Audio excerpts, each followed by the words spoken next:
Okay, welcome everyone. Wanted to call to order the Surveillance Advisory Board meeting. We'll start with the Pledge of Allegiance.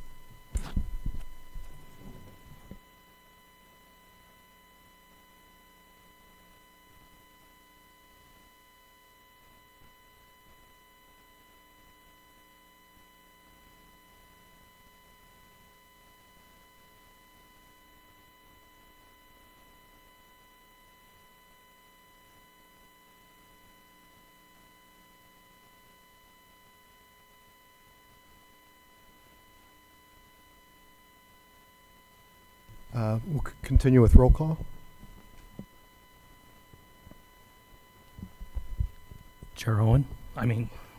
Board Member Owen. Present. Board Member Stewart. Here. Board Member Ross. Here. Chair Lee. Here. Vice Chair Moreno. Here. We have quorum. Thank you. Moving on to the community forum, do we have any community speakers? Not at this time, Pres- Chair. Okay, or online?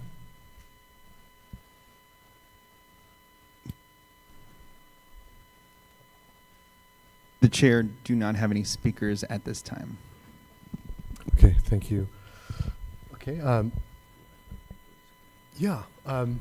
would any members of the public wish to speak? There'll be other opportunities later, but right now is also an opportunity.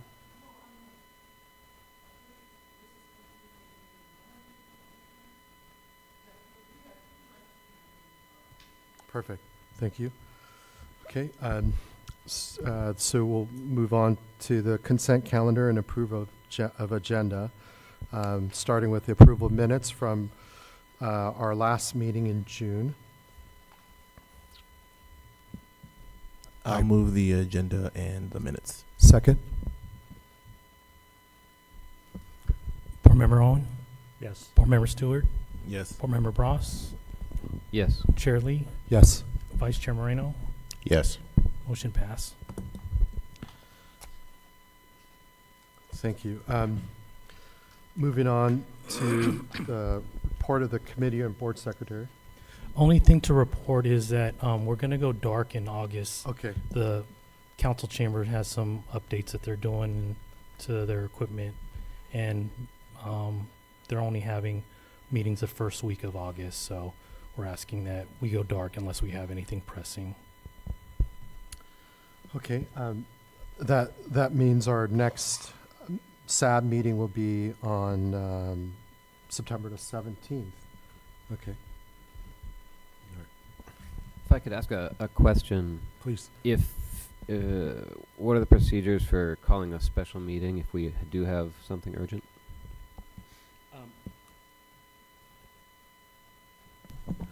If there is something pressing that comes up that needs action from the board, either the secretary can call the special meeting. Actually, if the chair and vice chair just reach out to the secretary, then a special can be arranged. And what we typically do is poll members to see what dates they're available. Going dark in August is not unusual. Generally, the council takes the entire month off unless there's something pressing they have to do. So pretty normal. Thank you. And as far as the two-step process for agendizing, how is that taken into account? So if we were to hold a special meeting addressing something on today's agenda, would that cover a step of the process? So the reason they're going dark, as my understanding, is equipment may not be available, and so it would have to be something that is absolutely urgent for us to do that. Yeah, I understand that. I'm asking about the procedure for a special meeting, and if we had Right. to do it earlier in the month, that's what I'm driving at. If there is a board member who wants to put something on the agenda, then it requires 2 meetings. So if that's the 2-step process. So the first meeting is for the board to determine whether it wants to hear the item as a whole, and then the second meeting would be to actually hear the item. Right. So the question is, if something's on the agenda today, Mm-hmm. that's step 1. If we hold a special meeting on the same item, would that be step 2? I don't know that there's anything on the agenda today that is a step one. These are all things that have already been Okay, so agreed to there, be heard. so it'd be, would there be a possibility that something could be a step 2? I'm sorry to understand the So there's question. nothing on the agenda today that is at the first step? No. Okay. No, these are all things that are regular business of the board. Okay, thank you. Okay. Secretary, was that all of? Okay. All right. Moving on to city attorney's report. I have nothing to report, Chair. Okay. Moving on to the report of the chairperson and members of the committee. I'll start.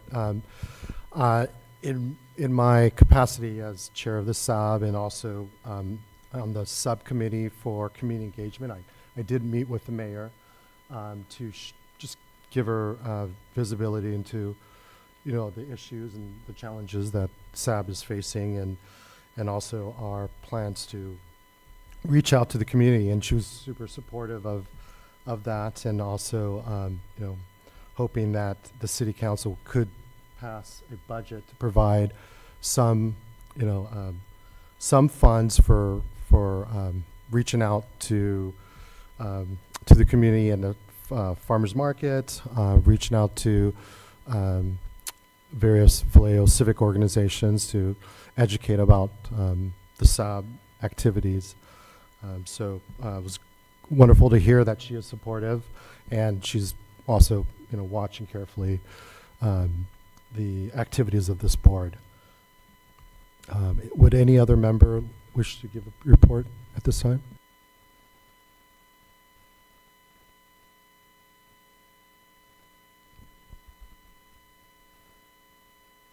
Sure, I'm happy to give a brief report, but I know we're going to come up to it in the action calendar as well. But basically an update on the ad hoc committee working on the audit plan. I see Randy's finger hovering. Should I wait for the You action should item? wait for the Sure. action item, yeah. That'd be the appropriate place for that. And Chair, I do note that we missed item number 8, even though I don't think the liaison's here, but Oh, apologies. Okay, let's just go to that just in case. Is there a report from our city council liaison? Nothing, Chair. Okay.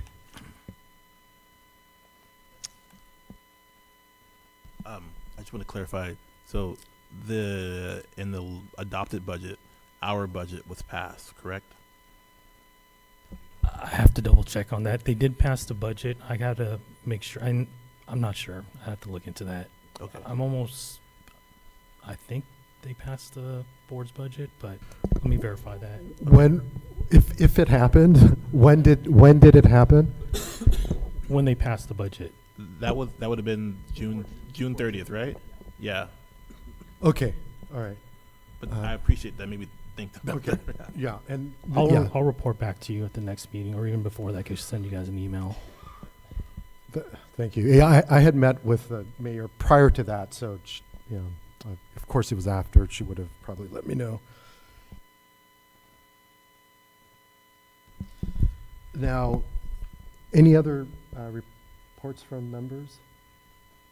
Okay. Oh yeah, go ahead, Vice Chair. Yeah, so I know there's been a lot of articles that have been coming out about specifically flock. LAPD let their flock contract expire on July 11th, so not that long ago. And I don't want to do a case by case because I don't think it's the forum for it, but I'm sure we all have the ability to look it up and see what's going on with that technology and reasons why the cities are deciding to keep it or not keep it. And also I've noticed an uptick of sites that are, or social media places, and maybe for the police to be informed of this if they're not already, of how people are like, hey, this is how you take a flock camera down. This is how you use this laser to disable it. Like there's a lot of pushback from the community, and as you see from the cities where they're not continuing these contracts. So just wanted to bring that up here. Thank you, Vice Chair. Moving on to the information calendar, VPD.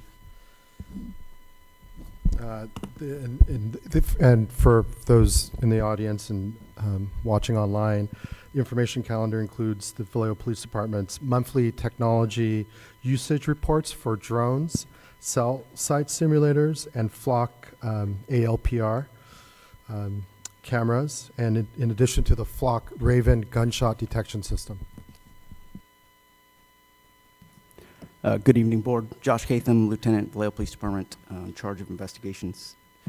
We have provided the monthly usage reports. Hope you've had a chance to review them. If you have any questions, let me know. I have a question. So was there some categorization change from the previous report? I'm seeing custom alerts was 20,000. Last month it was 97. Did we recategorize how we count those?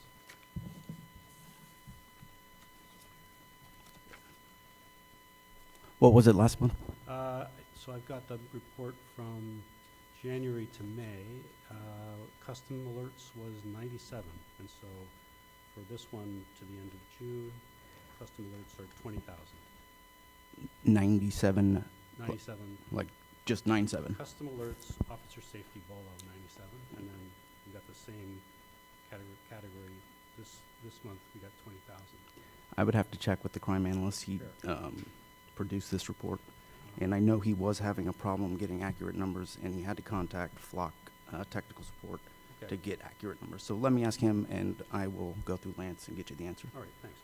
Similar thing with stolen vehicles. I think it was 12,000 in the last report, and it's 509 in this report. So there's some inconsistency. I think that's the same error. So I'll report back on both of those. Thanks.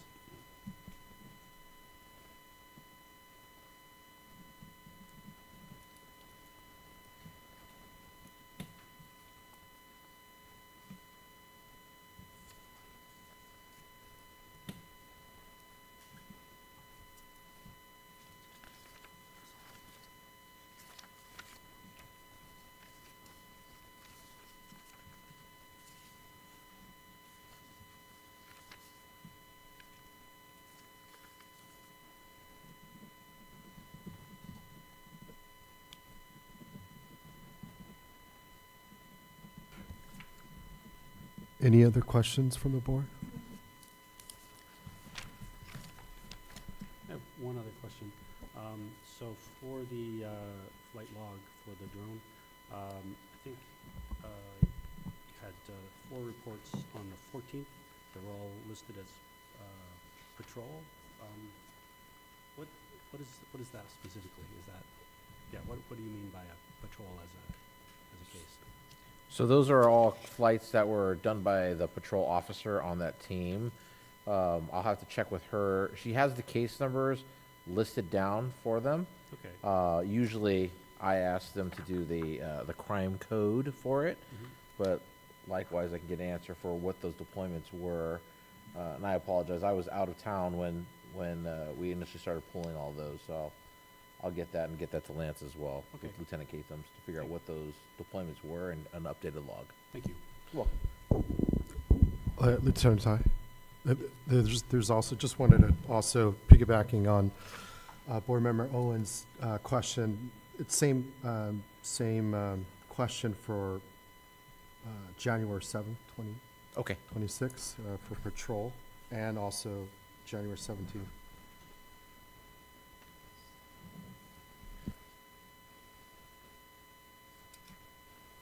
No problem. Thank you. Any other questions from the board?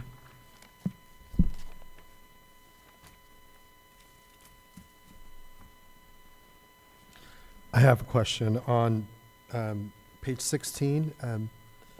It's the entry is for April 24th, and the call for service was Career Day. Can you explain? Yes, that was a community engagement event for Career Day, is what it was. So They did log the flight as what they would use it for. Okay.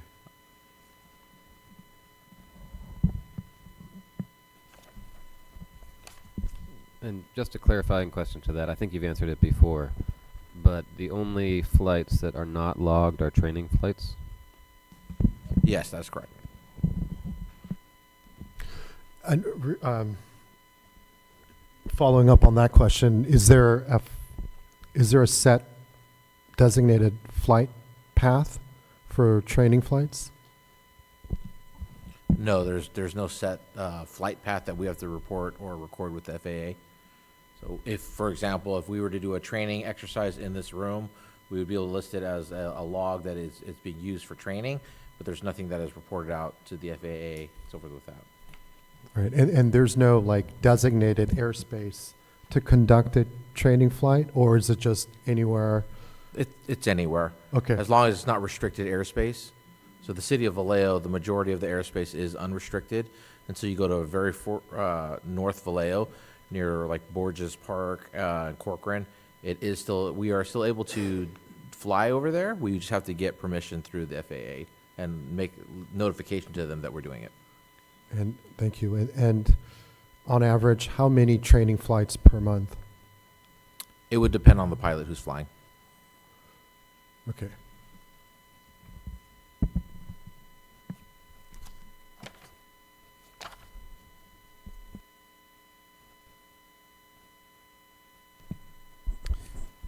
I know that we have various drone types listed here, and I don't remember what the enterprise one was. Could y'all clarify what brand or what drone that y'all are using Sure, for that? that's the DJI one. I believe Sergeant Abeda had talked about that one with the different capabilities of it. That's just the model of it. Do we use the Skydio at all? No, we do not. Okay.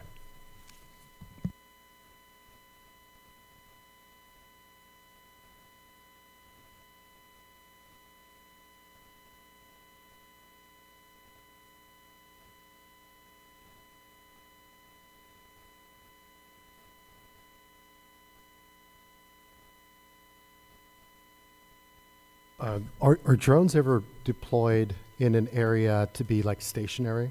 Just out of curiosity. Can you define or give a little Stationary, more? right? Like hovering around an intersection or a development.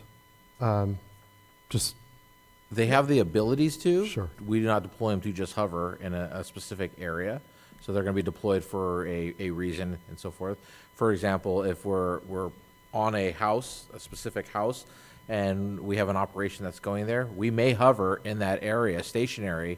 None of ours are tethered, I mean, like in a stationary one where it only goes up and down. okay. Thank you. Any other questions from the board? Okay. Thank you, Tentai. Thank you.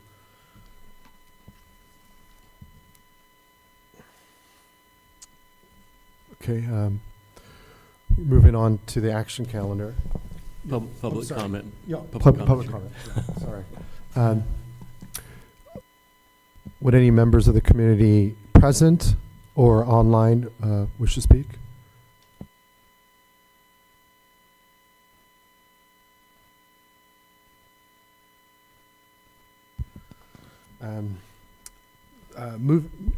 Moving on to the first item in the action calendar, ad hoc committee updates.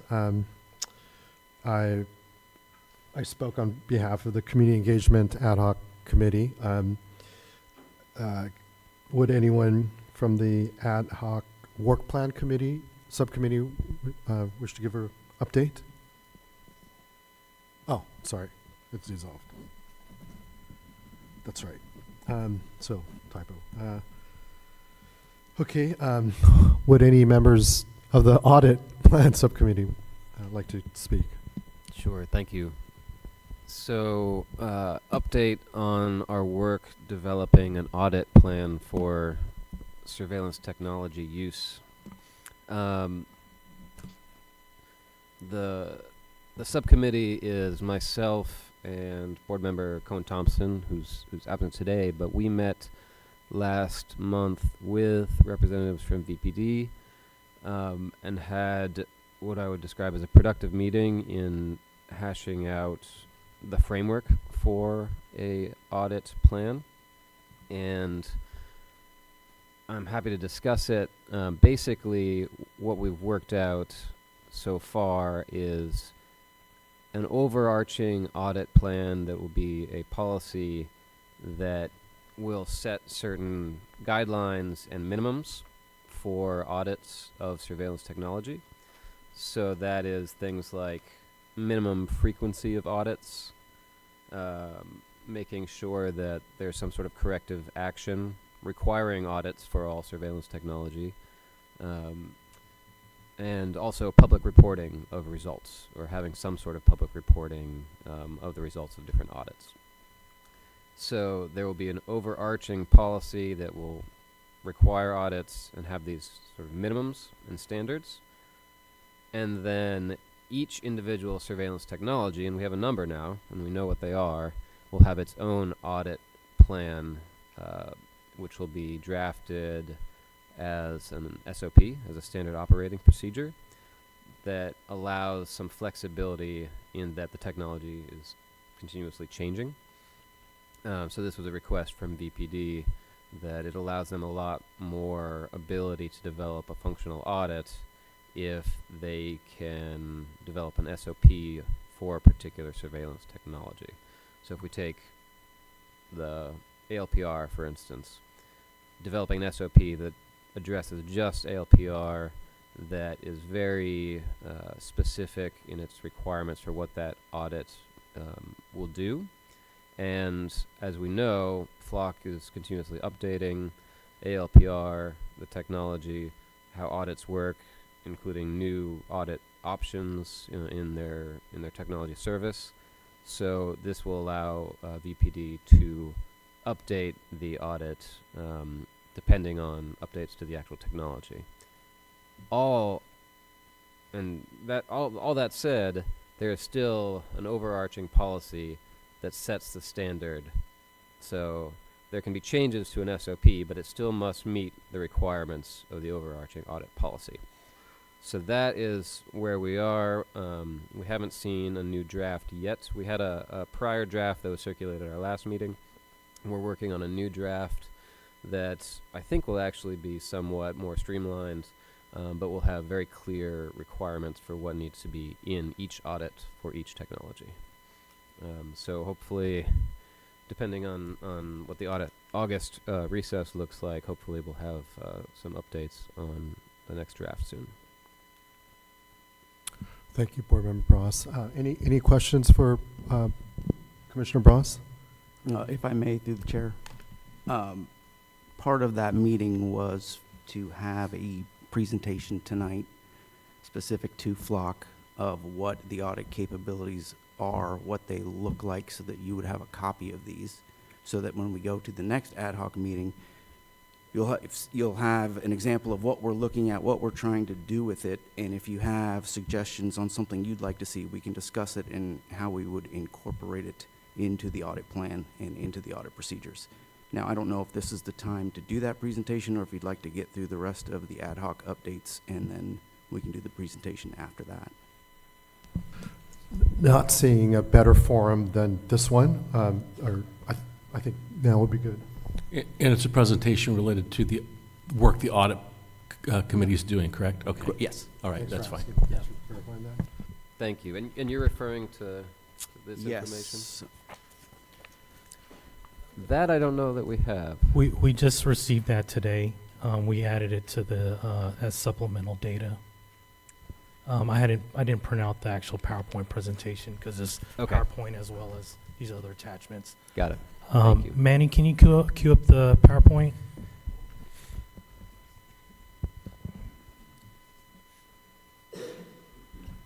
And so, yeah, on that note, I did see it on the agenda. It is posted on there, so if you need a copy of it after, you can print it out. Okay, so at the ad hoc meeting, we decided we would come up with an example of what an audit for each feature, whether it be ALPR, Raven, or Condor, would look like. Flock also has a new audit assist program built into it, so we've included that into this presentation just so you can kind of see what it looks like. Myself and Lieutenant Martinez from the Professional Standards Division put this together. It's not a full audit, so to speak, because what we would normally do is pull 3 months of data and then pull 30. What we're talking about doing is pulling 30 random searches out of it. All we did was just put 2 in each category, just so you could see what the columns are in the spreadsheet and what it's going to look like. So.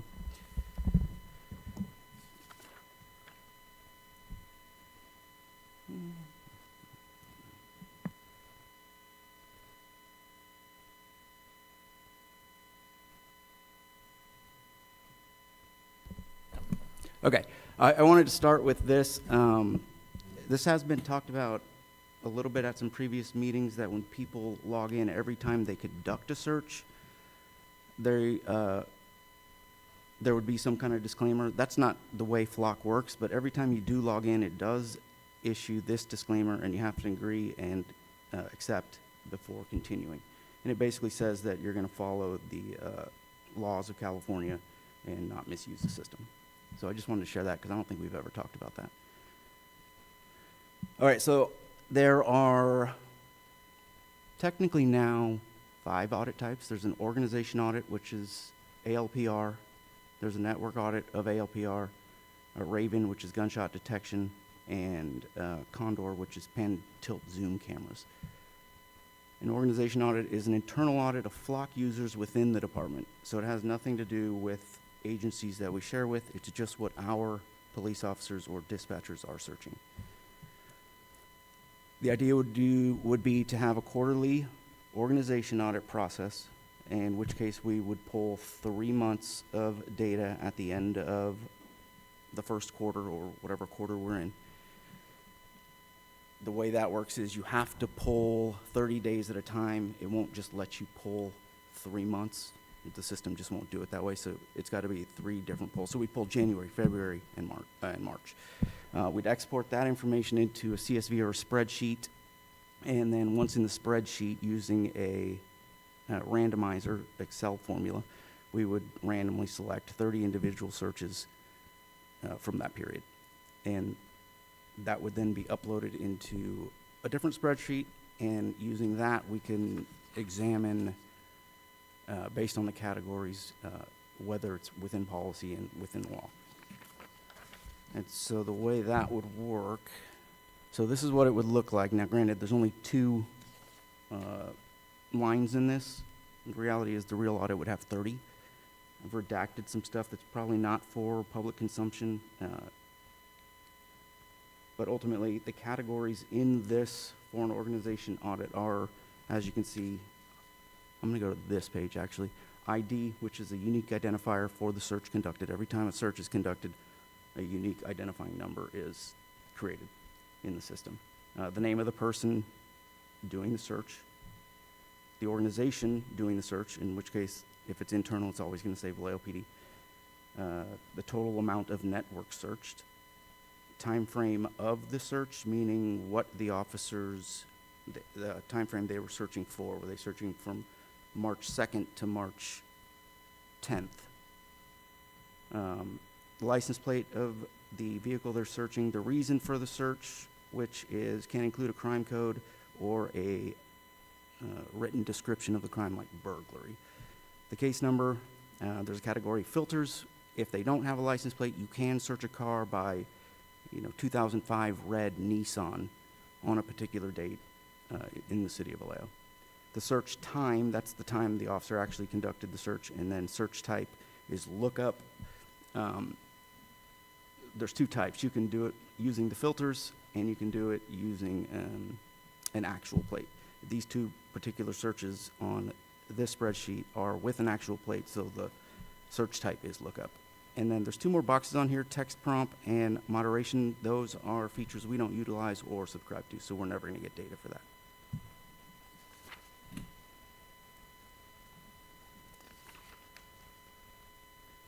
All right, so in looking at that spreadsheet, the things we believe that we can use to determine if someone is in compliance with using the system would be the license plate in relation to a case number or an incident number. The filters they're using, such as 2005 red Nissan, or the reason for the search. We're able to take, you won't always have a case number or incident number, but most times you will, and you're able to take that case number and look at it against these other items to see if the car is actually related to the call for service they're on.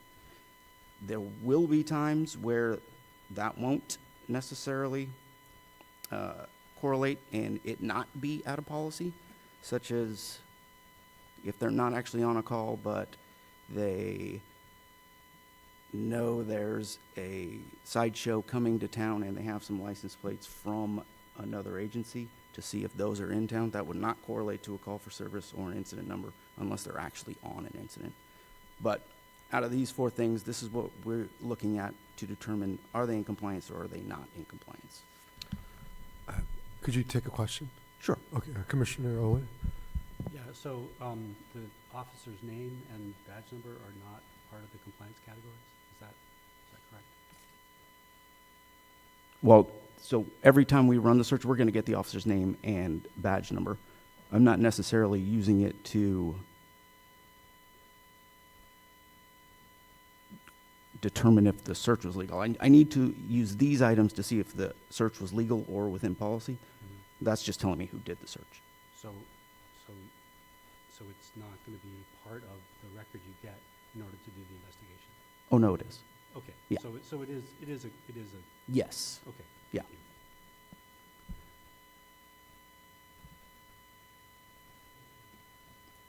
you. So that's an organization audit. Network audit, and this is an audit of searches conducted by users outside of the police department, agencies that we share our Flock APLs with.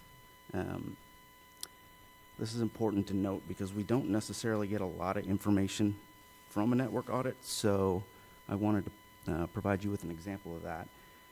The categories are the same as the organization audit. You'll get the ID number. You will not get a name from the outside, like if San Francisco, or the example here is Daly City. We did not get the officer's name that ran this search. We do know it was Daly City. We do know how many networks they searched. We will get a time frame of their search. We do not get the license plate they were searching. We will get the reason for their search.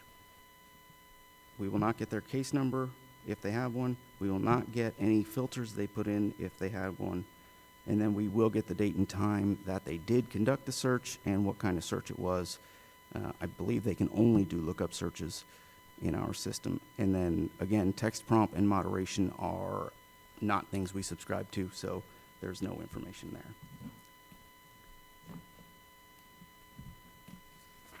Again, the categories and the descriptions, they're the same ones that were in the organization audit.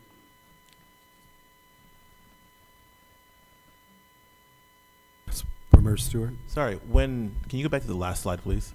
The text prompt and moderation, maybe I missed when you covered that. Could you cover what that actually entails? Is the text prompt prompting someone within VPD that there's been a search done on the network? No, so we get no information for text prompt or moderation. I don't know what they do. We don't subscribe to it. We don't use it. Okay, could we get answers from Flock on that? Sure. On what the possibilities are and, what the purpose of that feature is. Thank you. Yep.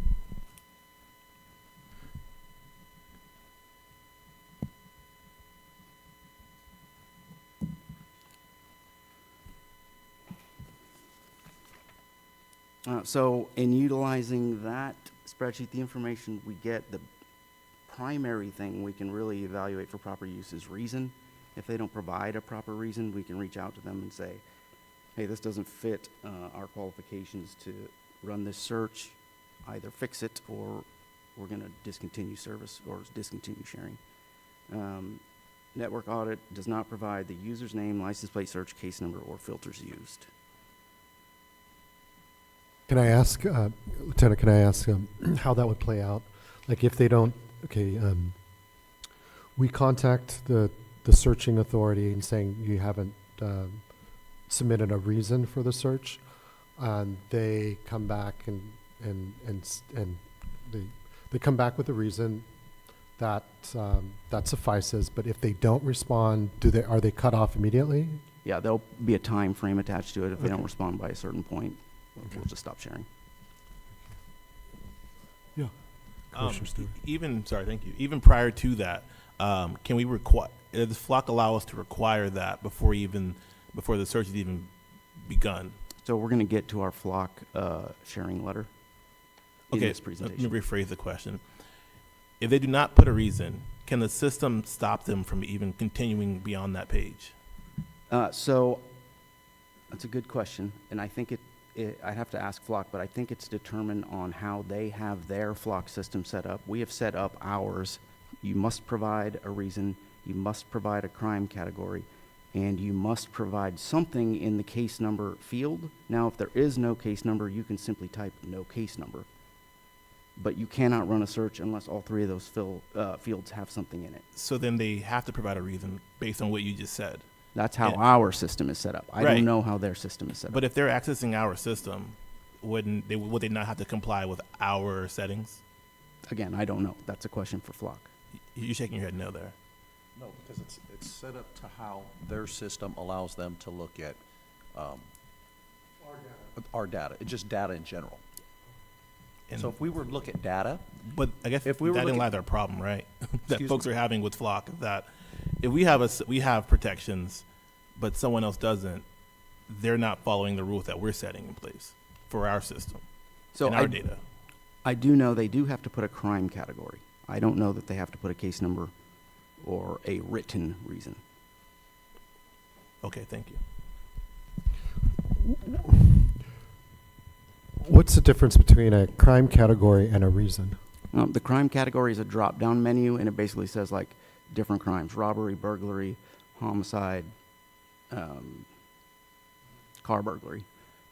The reason is a free text, free type. You can just write burglary or 459. You can essentially put anything you want in there. So it could be duplicative of the crime category. It usually is. Okay.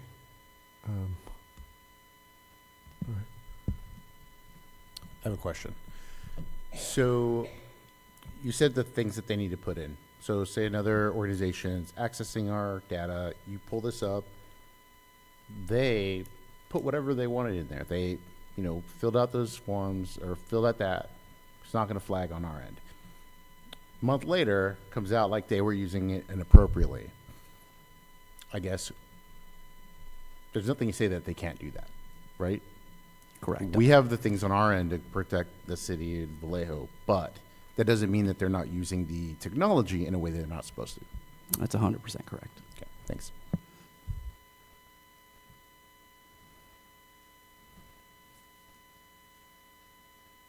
So network audit process would be very similar to the organization audit. We pull 3 months of data, put it in a spreadsheet, then randomly select 30 individual searches and then examine it for compliance. And essentially compliance is we'd probably just be looking at the reason for their search.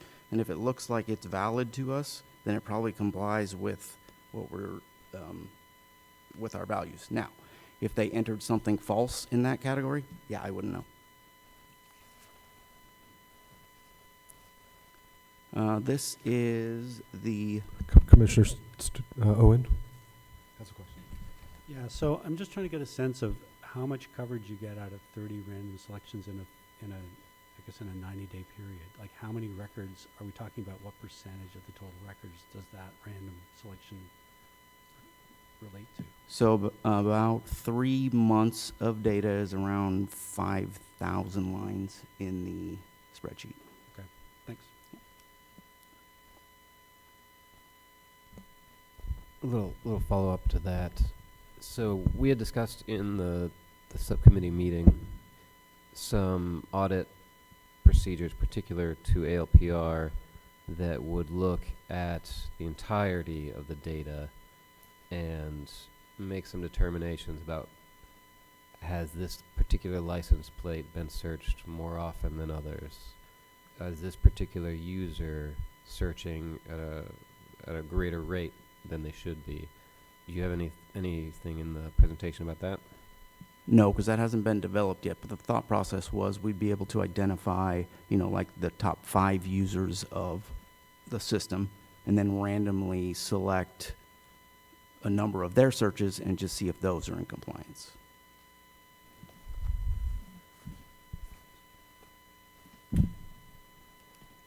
Also, when we get into the audit assist feature, some of that would be covered as well. Okay, I'll wait for that.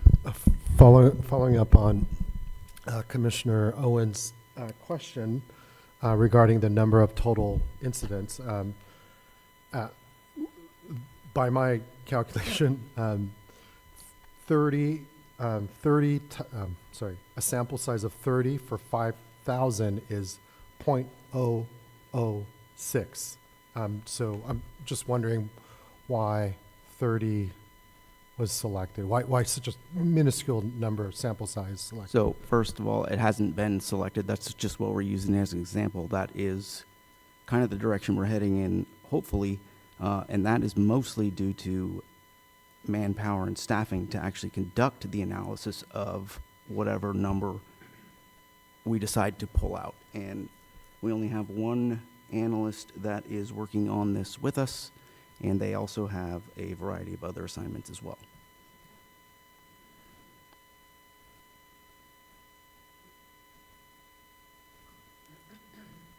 Hey, Manny, can you click on that icon? It'll bring up a, ooh, did I do that? Sharing agreement. Or you may have a copy of it at the, It's asking me for verification. no, it's okay. Well, yes. I don't know what verification means. Okay, so we want to see the other documents. Okay, give me 1 second here.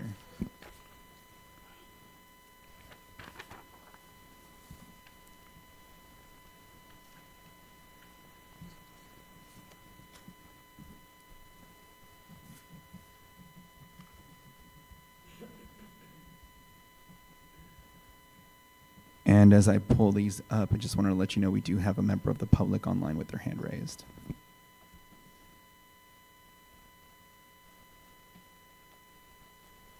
Okay, so this is a copy of our sharing letter with other agencies. Another agency, if they want access to our ALPR cameras, they have to contact us. We send them this letter.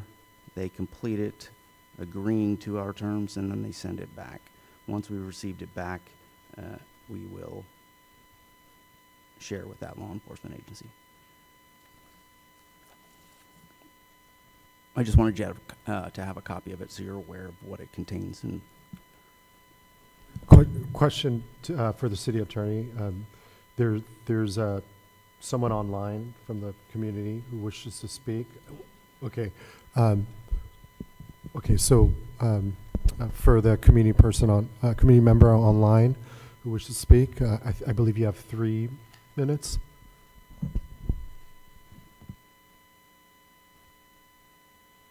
I just raised my hand for a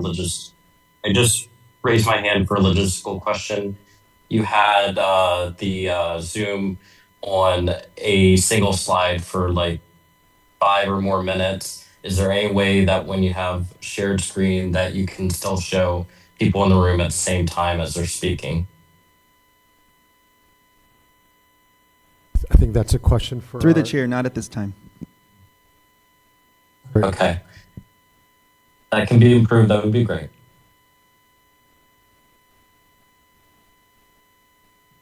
Would you like me to go back to the PowerPoint? yes, please.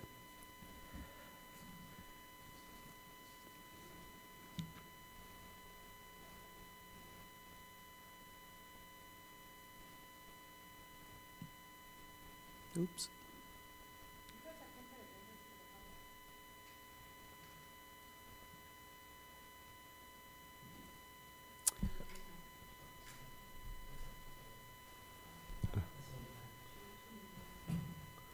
Commissioner Stewart has a question for Lieutenant. Okay, so this is sort of the question I asked last month. Well, before I get to that question, is there any background data or background work done on the entities that are asking, or like any other cities? So I know we just removed El Cajon, but if they come back asking, are we going to do a quick heck, even a Google search of like what they've been doing with their technology. Is that standard practice? Or what is the standard practice when an entity reaches out besides giving them this form? The standard practice has been that we'll give them the form, they will return the form, and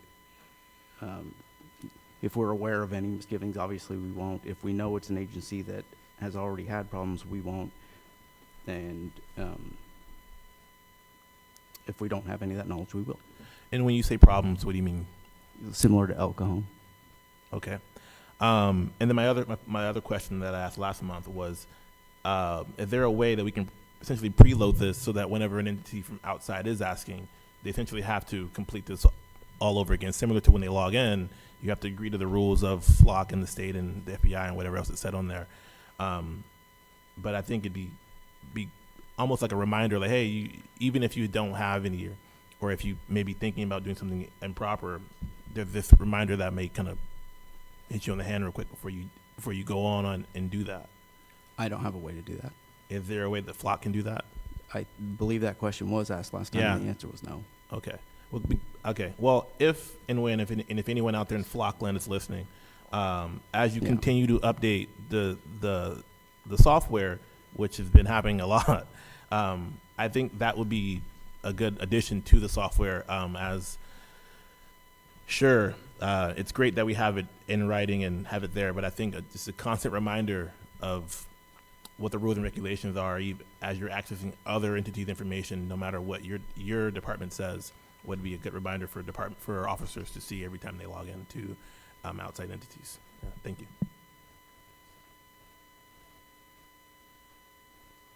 Commissioner Owen.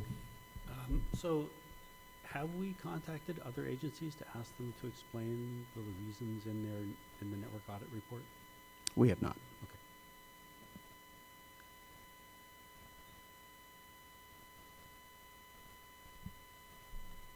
Follow up to that.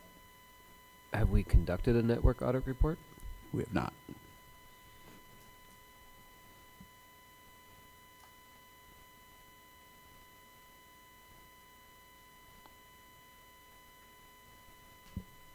Manny, can you put the PowerPoint up? Thanks. All right, the next section is about the Condor cameras, the pan-tilt zoom cameras. An audit of the Condor cameras is conducted the same as a network or organization audit. For a quarterly audit, there would be 3 months of data placed into a spreadsheet with 30 randomized searches selected.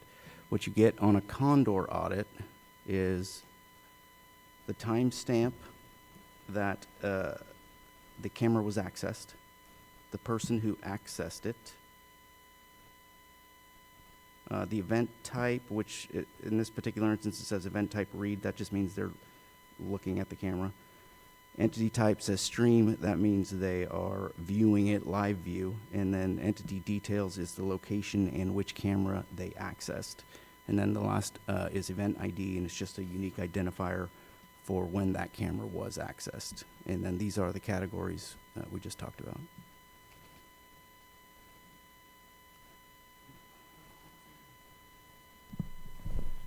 Other than read, do you know the other, what are the other event types that are logged?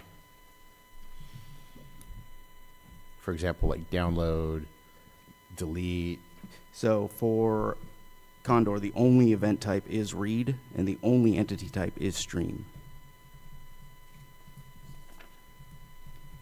Thank you. Commissioner Stewart. Okay, so we haven't really talked about the Condor a lot. We've only talked about the ALPRs mostly. And so roughly how many Condors do we have around the city, and what essentially went into place and their placement around around Vallejo? So I think we have about 30 of them around the city. Oh, I'm sorry, 15 of them around the city. And what was your second question? What sort of decision-making metrics were used to decide where they go? Yeah, I honestly can't answer that. I wasn't a part of any of the planning for where Condors were going at the time. Okay, and then roughly how long have we had the Condors in Vallejo?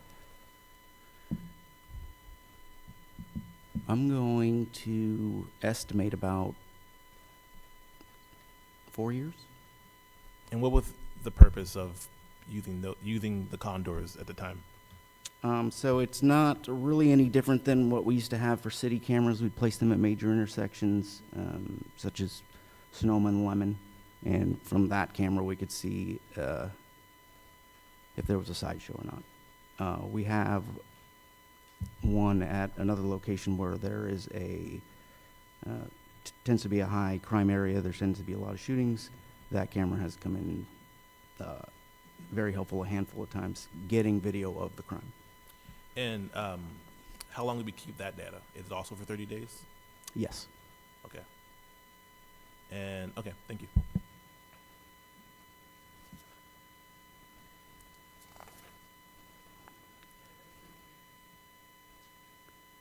So the categories, these categories identify who accessed the camera, which camera was accessed, and the location of that camera, and the date and time of the access. That's about all we get from it at this time.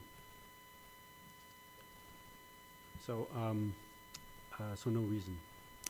So we discussed that. You do not have to enter a reason Okay. or a crime code. We asked Flock if they could add that category for us, and as it stands right now, they cannot. However, we've made a request, and if that becomes available in the future, they will, but it's not happening right now. Oh, okay, let me see if I understand. So there is no place to put a reason today in the interface? No, it's very similar to every other camera system we have. We just access the camera and view the video. Okay, thanks. Okay, this section is new to Flock. It's called Flock Audit Assist, and basically the Flock system is identifying searches that they think may warrant review.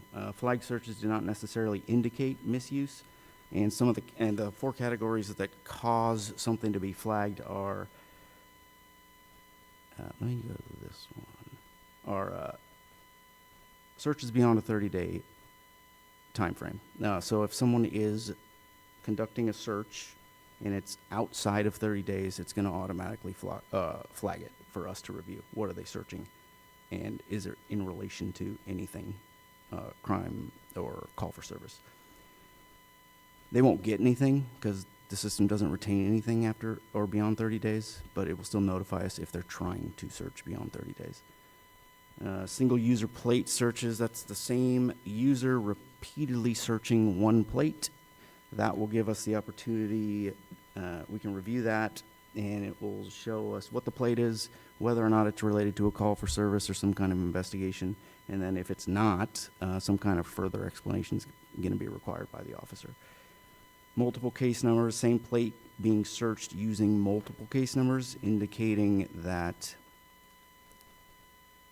it's being flagged for the reason that they're running the same plate, but maybe they're trying to disguise it under different case numbers so that it looks valid, but maybe it's not. And that would allow us to search those particular case numbers to see if that car or that plate is related to any call for service or to the case number they're putting in.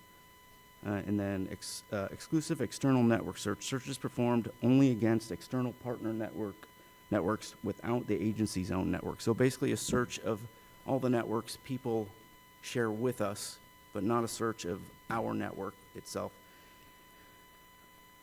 That would allow us to see why are they searching outside of our network in another city and what case that's related to and whether or not that's a valid search or not.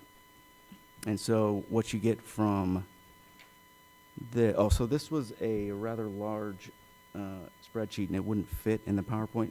Manny, if you click on that, will it come up or do you got to show it in the attachments? We'll display it here. Give me 1 second. Previously, the city council Yeah, it's this one.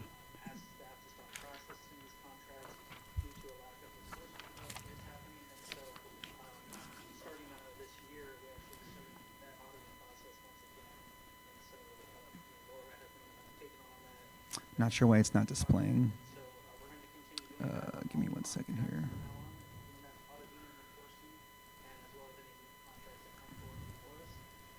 And then just the Commissioner Owen? So, does our subscription to this service include these audit facilities, or do we have to buy that as a separate thing? This audit assist, Yeah, yeah. it's included, and it just started maybe a month and a half, 2 months ago. Okay. And have we run it yet? So I have gone through a few just to see how it works. Mhm. We are discussing what the best way to go through it is. And at the moment, I think it has 40 flagged searches. Okay. But the idea is to assign an analyst to go through these.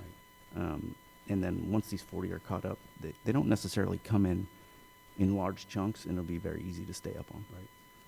Yeah, this user plate high frequency thing, this seems like a great idea. Yeah. So I think you're going to more likely find problems with this strategy than a random search. One of the things that seems to be missing is poor reasons, like reasons with no case number, that kind of thing. So that seems to be a weakness in I'd love for the audit committee and you to discuss sort of what the strategy is there. So in the audit assist feature, it will give you the same categories you get. So basically, I wish I had a slide of what it looks like, but it'll say, the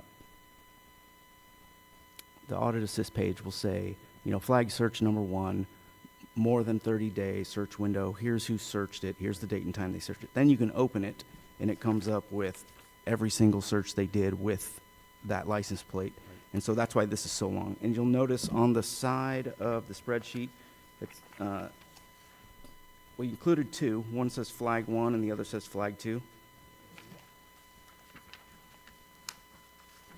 So in flag 1, you get 13 different searches conducted by this officer using this license plate. And so when we get into poor reasons or bad reasons, we still get the reason for each of those searches, and that just has to be manually looked at this point.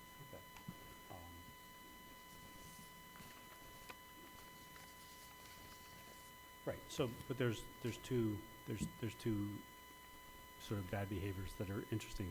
One is too much attention to a particular individual, right? Which which is worth looking at, but could be harmless.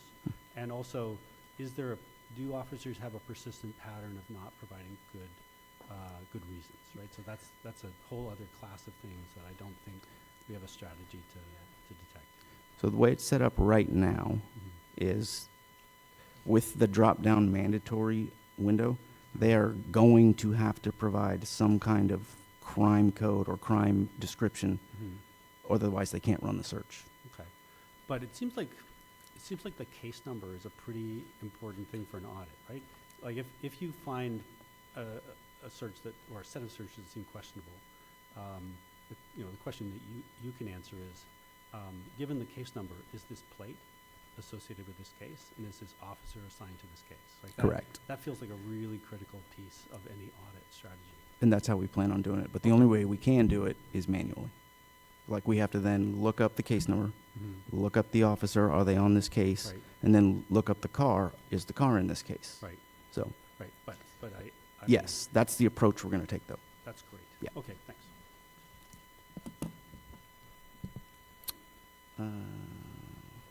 Back to the PowerPoint, please, Manny.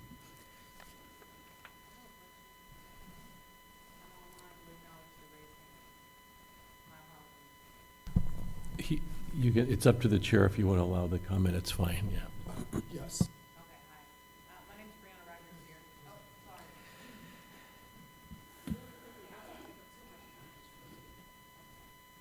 Really quickly, hi, my name is Brianna Rogers. I won't take up too much time, but I am sitting here unbiased completely.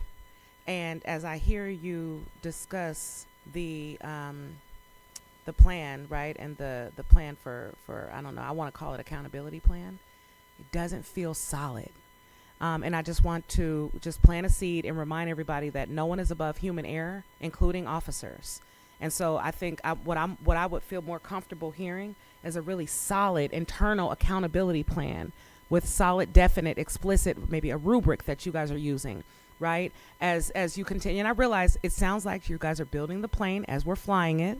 And so I just wanted to name that explicitly, because if we are here if we're going to take up equipment, right, and we're going to use equipment as a city to help keep our city safe, I think that it's important that we have due diligent, explicit protocols and systems of accountability, given our history, right, and that we're rebuilding trust with the department as well. And what I'm hearing feels very shaky. It doesn't feel solid, and I just wanted to note that. Thank you. Thank you for your comment.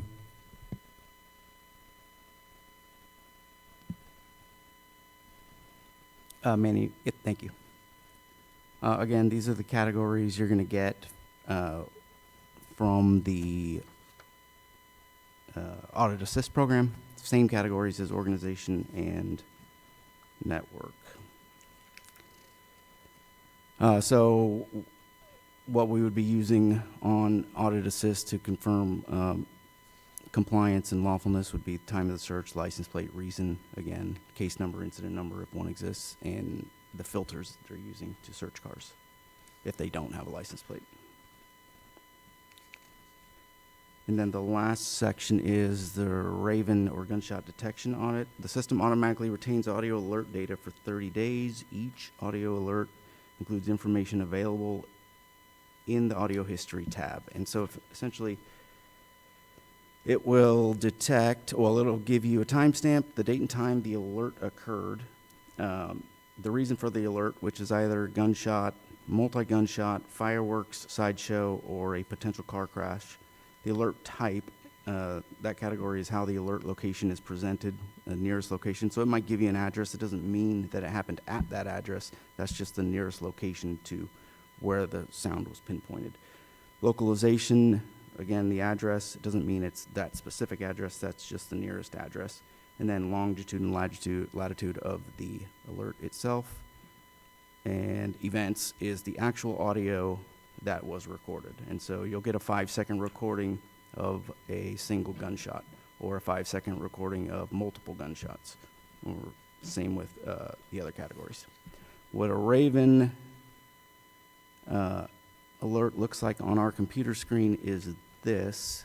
And so you have the date and time of the audio detection, the reason. In this particular example, it's a multi-gunshot. Alert type, nearest location, and the nearest location is that address, latitude and longitude, and then you'll get, in this particular instance, there were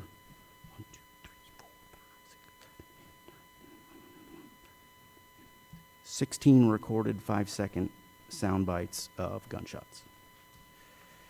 You can, on the right side, there's the little download cloud. That is how you play the audio recording, so you can listen to it. And then to the furthest right, there's a little PDF icon, which will give you a report on what the alert is. And that is this one. Manny, can you bring up the attachment for Raven alerts?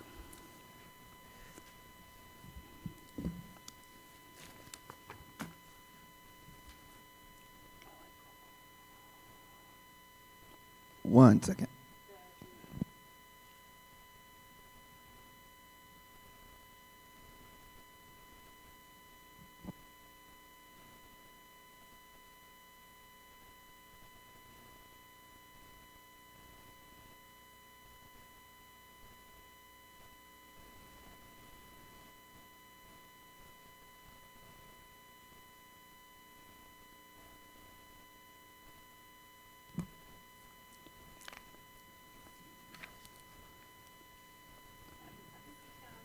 Oh, 1 second, okay. Bear with me, okay.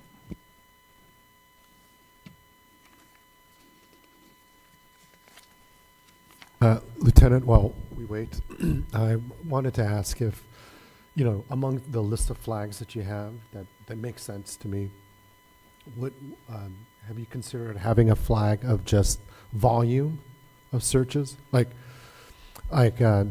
volume of a case number? Or oh, you're talking about Audit Assist? Right. I have not, but we can definitely suggest that to Flock. That's an internal thing I have no control over. Okay. All right. Yeah, I mean, the reason why I'm saying that is because as many of us have learned in the news, a lot of the misuse, a lot of the misuse of the system is actually officers spying on their exes and the like. And so volume of searches for a case number or a license plate could kind of, be a proxy for obsession. And so that's why So I'm if I may suggesting volume. Go ahead. speak on that, that is one of the things. Single user plate searches, same user repeatedly searches one plate.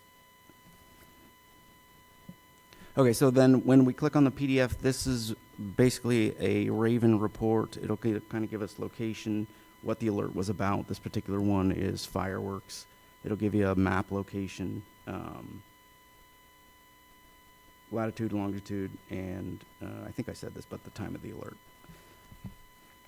Thank you. Commissioner Bras has a question. Actually, a quick request. Is it possible to get a list of the categories in the Flock Assist program so that we can take a look at what the options are for the auditing through Flock Assist? Yes, I'll provide them to Randy. Thank you. Oh, I'm sorry, Lance. Sorry, I also have a question. Is there a way to customize those audit assist triggers as well? Well, I think part of this process is if you have something you'd like to see, we can ask Flock if they can add that. But Flock does not allow you to create your own I within the cannot, system no. right now. Not yet. Okay. And then additionally, when there is a flag or a trigger, who is notified and how immediate is that? Oh, when it comes through? Yeah, does it just sit in Now- the system until you see it, or does Yeah, someone get an no. email? Not that I'm aware of. I have not gotten an email for it. You just have to proactively look at it. But if we assign someone and it make it their job to do that, then that'll be part of their duties. Okay, to the extent that it's within our purview, I think it'd be helpful that we be able to draft the frequency in which that person is checking, if that is the route that we end up going. Yeah, I don't think that's a problem. It could be once a week. I would suggest more often than that, but sure. Okay. If I can just mention, the analysts that do these audits have other tasks. With our collaborative agreement with DOJ, we've been hit with many audits, many reports that have to do. We're still working through on how long it's going to take audits to be conducted and how often we're going to do them. And so we're dealing with a manpower issue, okay? I have 3 analysts that are assigned to my division that are specifically assigned to our compliance section. So we are working, we are taking suggestions from you. We have the ad hoc committee. We're working through this process. So I want you to know that we do accept your feedback. We do accept your feedback. We accept the public's feedback. But we are under very tight constraints. And I want everybody to understand that we are working through this. Once we hopefully finalize something, we can bring it back here and then come to an agreement. I have a question, and then Commissioner Stewart has a question, and then we have a question from the audience. Sure, just to quickly respond, while I appreciate that, I think this board appreciates that, our task, respectfully, is not your staffing, right? Our task is the privacy and the use of the surveillance. But to the extent that we can support, if we can somehow advocate to the council and the city manager's office to allocate more FTEs, I don't think this board would be against that.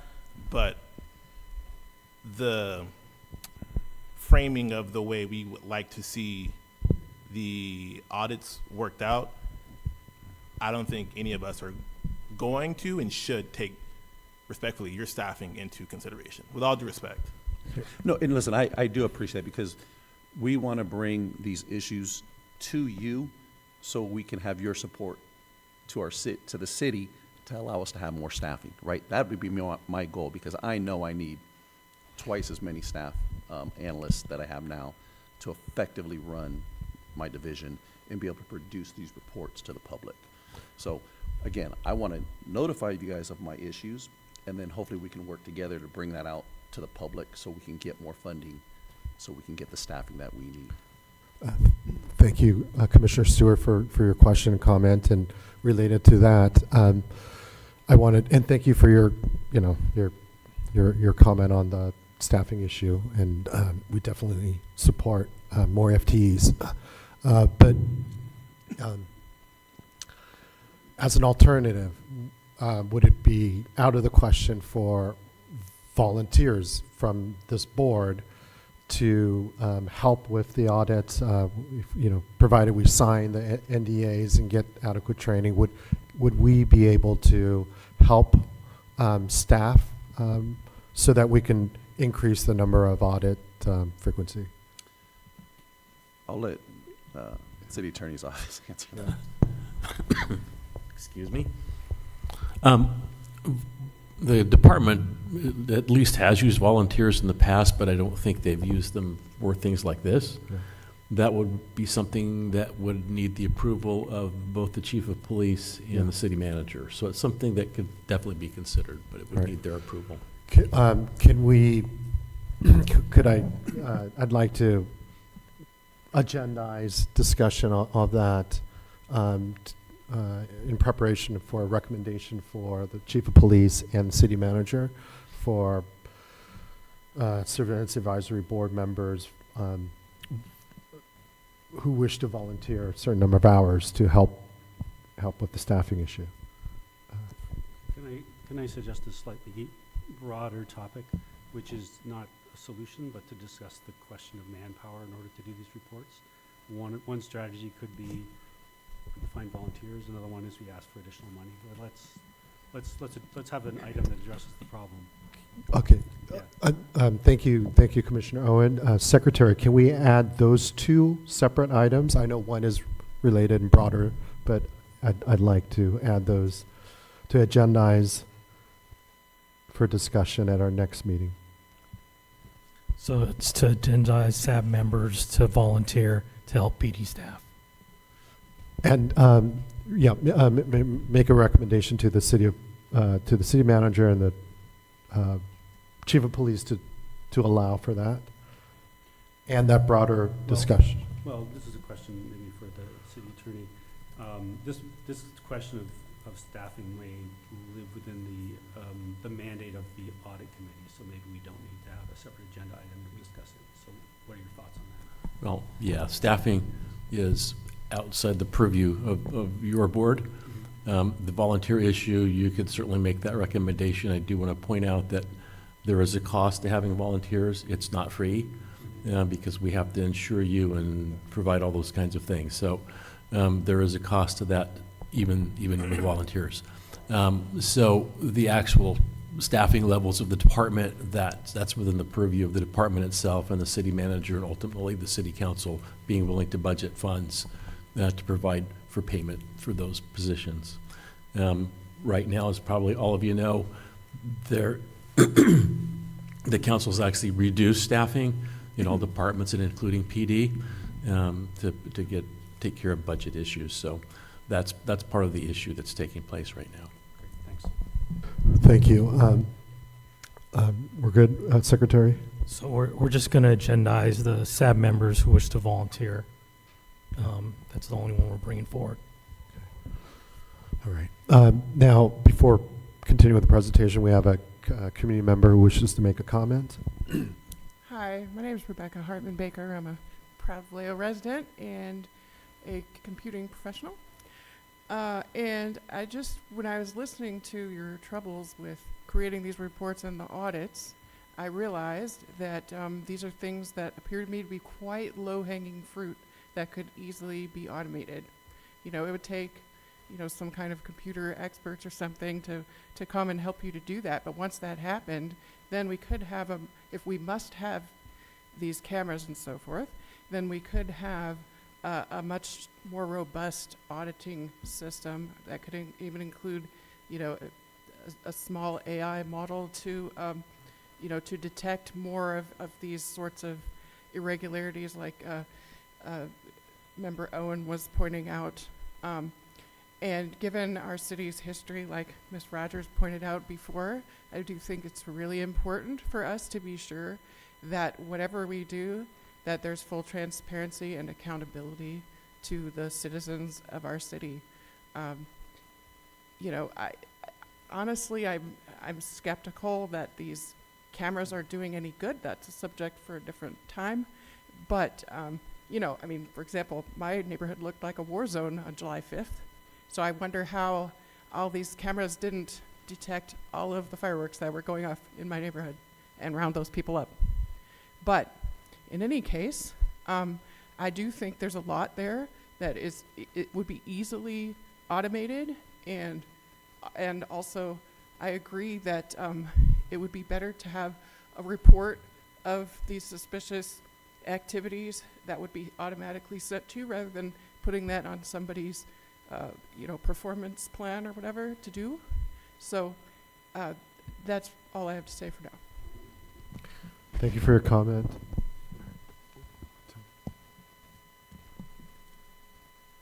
Manny, if we go back to the PowerPoint.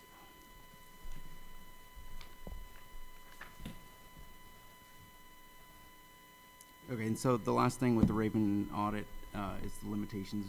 Raven alerts cannot be exported to a spreadsheet. As a result, 3 months of data cannot be compiled together unless we did it one at a time because they have to be individually reviewed. Raven alerts are audio recordings consisting of date, time, and location, which are automatically uploaded. And at this time, there's no way for the system does not produce who listened to the sound or who looked at the alert that's logged in. So there's no name attached to it.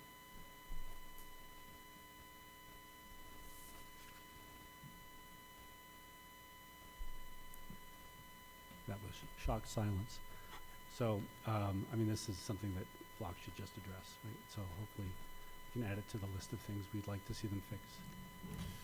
So one thing I'd like to add is that when we compile this data and we do these audits, if we find any type of misuse, it would then be referred to my section. But of course, my section is the one doing the audits. It would be referred to one of my internal affairs sergeants, and we'd look into it and to determine what type of misuse there is, and then we would take the appropriate action and author an investigation and go from there. So again, the purpose is to create the audit, determine if there's misuse. If there is no misuse, continue with business. If there is misuse, it gets reported back to me. I then assign that specific incident to one of my internal affairs sergeants, who will then look into it and determine if it is legitimate misuse, training issues, or whatever it may be, and then a report will be generated, and it'll go up the chain of command like it normally would with any type of internal affairs investigation, and the determination would be of any type of discipline would be determined by the chief of police.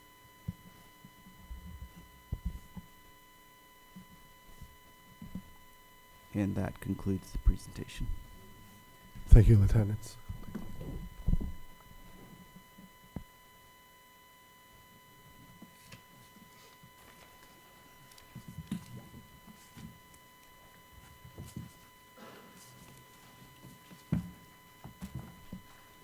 So then, if I may, the idea was to give this to all of you, and so that we can discuss it further at the next ad hoc committee on what the best approaches would be, and if there's different ideas from the board on what they would like to see and how we could incorporate those, I think that would be helpful.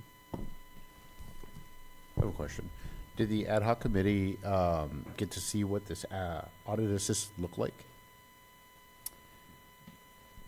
No, as I recall, we had discussed Audit Assist in our last overall SAB meeting. It was brand new technology at that time. I don't even know if it had come out yet officially. It was just, we had a Flock representative who mentioned it. We discussed its potential use at the ad hoc committee meeting, but we weren't able to actually look at what it did. Got it. Thank you. I just looking at, there's a YouTube Flock has a YouTube like, hey, here's our audit assist, but it's like 2 seconds of a screen. Thank you. Thank you, Lieutenants. Moving on to our next action calendar item B, review and discussion of recent media articles concerning government surveillance.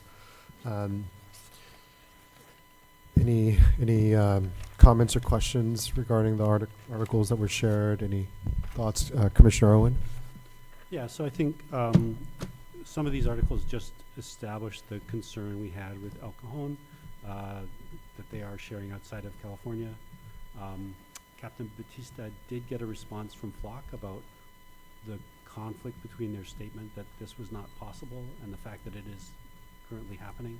Apparently, El Cajon has been grandfathered in, and that's why this is going on.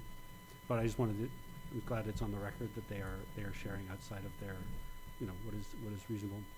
And then the report on officers who have been caught using the Flock system inappropriately was really to motivate the work we just heard about. So that was the reason, I think, for these articles.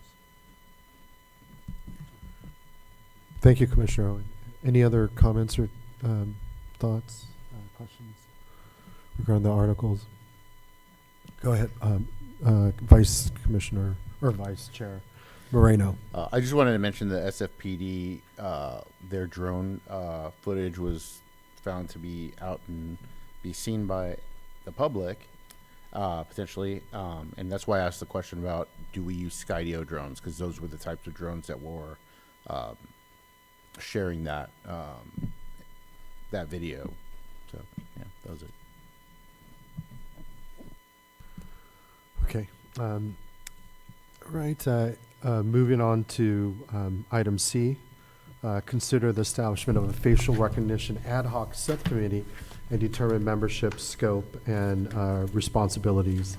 And just for clarity and context for everyone in the audience, the SAB is recommending ad hoc committee for facial recognition. Doesn't mean that SAB is supportive of facial recognition, of the use of facial recognition technology. We just wanted to, have a conversation around it, including guardrails and recommended best practices, and what others municipalities are doing, and including in their facial recognition policy. Okay. Chair, we didn't ask for public comment on item B. Okay. Sorry.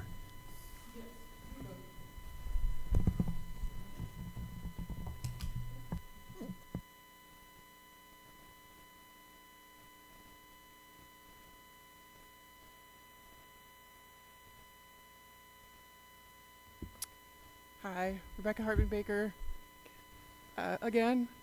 I was actually inspired to come here tonight by my son, that little guy right there. He's becoming more interested in community and politics and getting involved in the community and stuff. I'm super proud of him. And so he'll have his own things to say, but I just want to have my own things to say. I wrote myself a note. So, I just want to speak against all of the surveillance things that are going on in this city and in this country as well. Right now, we have a federal administration that is gathering and weaponizing surveillance data, and I don't think that we should add to the pile of data that they're able to gather and weaponize against us. Flock cameras and other similar cameras have been used to track protest activities. It's hard to trust a company, Flock, whose CEO says that people who are peacefully organizing against his company's cameras are terrorists. That's on film. Atlanta has more cameras per capita than any U.S. city, yet has a crime rate comparable to Vallejo's. So cameras aren't helping there. Flock cameras are easy to hack. Somebody likened them to Netflix for stalkers. Think about also privacy for our children, especially if we're going to use any facial recognition. Children should not be subjected to surveillance. Having these sorts of systems is like involuntarily giving out the master key of your house to a large set of people and expecting no abuse, especially given the storied history of our own police department. My children and I went to China last year, and we saw all kinds of surveillance there in China. I don't want our country to become like China. There are many other ways of reducing crime, like spending money on programs that are actually known to work, such as violence prevention programs, increasing green space, closing the evidence processing backlogs, which will increase clearance rates, and then having the direct consequence of your crime, rather than not knowing if you're going to be charged or even ever caught, will decrease crime. Job training, non-police, non-violent crime interventions, things like that work better. And we could spend the money that we're currently spending on these sorts of cameras on better opportunities for the people of our city. Thank you. Thank you very much for your comments.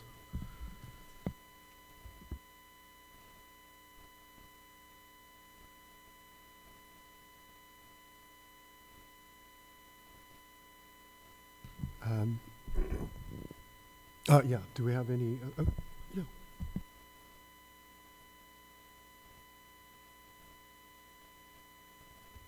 Hello, I'm Vincent Hartman Baker. I am a second-year college student. I live in South Vallejo, and I recently noticed all of these cameras around, so I went to this available online resource, dflock.com. They have a map which is community maintained and has the locations and POVs of all of these cameras. I was curious, so I used their route tool to find out how many cameras I would go past on my route to my college in Napa. I found out that on my 30-minute commute, I would pass 11 ALPR cameras, which would be able to track my location in practically 2 3-minute intervals.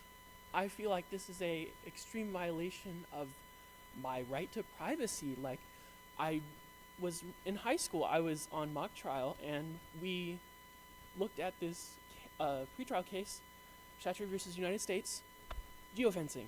You cannot use geofencing without a warrant because you can be tracked very easily and with great precision. I feel like these flock cameras offer a similar pathway for malicious individuals to look into my location and where I'm going. These cameras also record very identifiable things like bumper stickers on your car, imperfections in the paint, make, model, color. All of these things are able to point people to where you are, where you go, what your habits are, and where to find you. So I am staunchly against these cameras, and I would like you to consider other options. Thank you. Thank you for your comments. Any other community members wish to speak? Okay.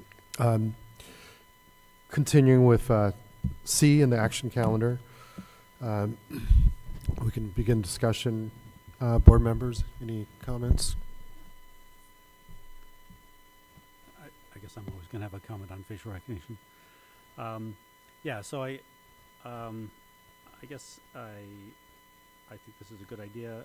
I think that if we don't have a policy, then it'll sneak into the technology we use. Or if we have a policy, we can make it part of the terms of service that there cannot be facial recognition, that facial data from Vallejo residents cannot be gathered. I guess yeah. So I think it's important to have a policy.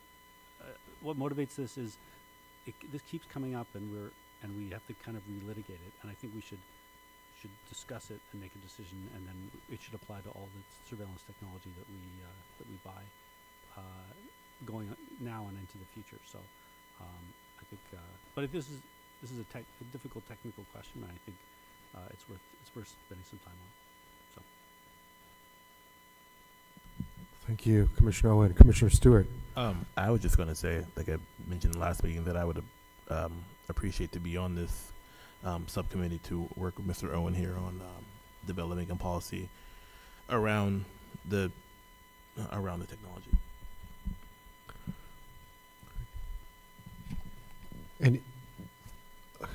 Sorry, just very quickly to add, maybe for the benefit of the public, and some of this might have been mentioned already. VPD currently does not use any facial recognition technology, and I think the board members who put this item up are thinking correctly that we have to get ahead of it, because it seems like it's the flip of a switch to turn something on one of these cameras. So the idea is we're going to try to be a little proactive and develop a way to address an issue that we know is going to come before us almost immediately. Thank you, Commissioner Bras. Any other comments? Okay. All right. Okay.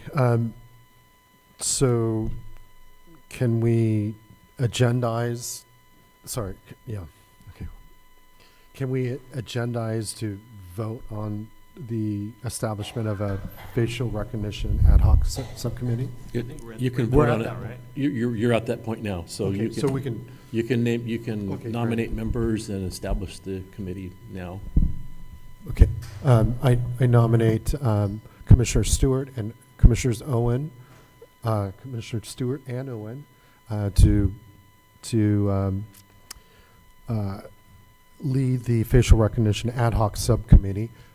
Are there any other volunteers that would like to join Commissioner Stewart and Owen? I'll volunteer. And okay, I also wanted to, I don't recall, I'm not sure if anybody else recalls whether we had any volunteers last time, because I know we did have some. I don't recall if, for instance, Board Member Cohen Thompson had volunteered. It wasn't on the agenda for that last time, so it wouldn't count. it wouldn't. It But- would. But it at Yeah. least I will- expresses preferences. Yeah, I will say she was the individual who said we should wait until all board members are here, and now she's not here. No, she's not here. Okay. So, but I think I was probably the only one who kind of threaded the needle there and said I was interested. But if we want to wait or even offer the opportunity for those two to join, or one more to join out of the two of us, I think we can move forward with two, and just later on, if one wants to join, we can do that as well, right? You could do that, sure. Yeah. Okay. Yeah. Let's vote on the establishment of the facial recognition ad hoc subcommittee, including Commissioners Stewart and Owen, leaving one spot open for decisioning next meeting. Okay. Sorry. I would just quick comment that having a two-person ad hoc committee is difficult. So if we do, I would strongly suggest we have 3 members. I'm fine waiting on that 3rd member. Yeah. But as long as I would Yeah. recommend having 3 members. Yeah. And we have an interested 3rd member here, but we just want to give everyone an opportunity to join next meeting. So can we vote on the establishment of the ad hoc committee? You need a second for your motion. I'm sorry. You know what? I will withdraw and allow Board Member Moreno to go ahead and do so, and then give the other 2 individuals a chance to be on that committee. And so I'll nominate you. Okay. All right. So the vote is to establish a facial recognition ad hoc subcommittee staffed by Commissioners Owen and Moreno, with leaving one spot open to be determined at our next SAB meeting. Can I get a second? I'll second that.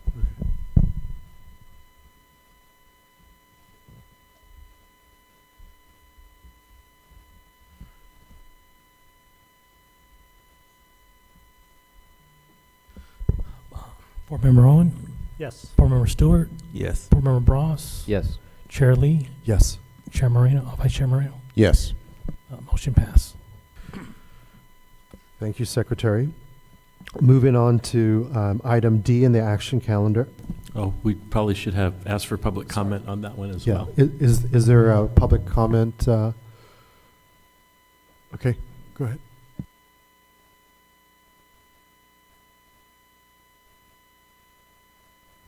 Just want to say I fully support your idea of forming an ad hoc committee investigating this. I just think it's great to get ahead of the game, like you all were saying, because it could just too easily just slip in under the just by flipping a switch, and you wouldn't even know it happened until it's too late.